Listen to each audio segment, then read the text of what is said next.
Bordeaux's wildfire is making its own weather, and the flames are now closing in on the city.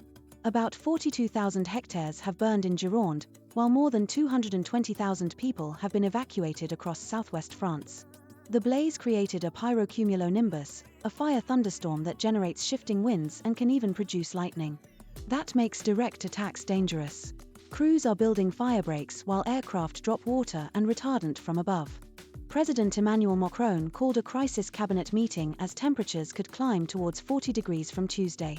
Bordeaux itself was not under evacuation orders, but nearby towns were cleared and thousands are sheltering inside the city.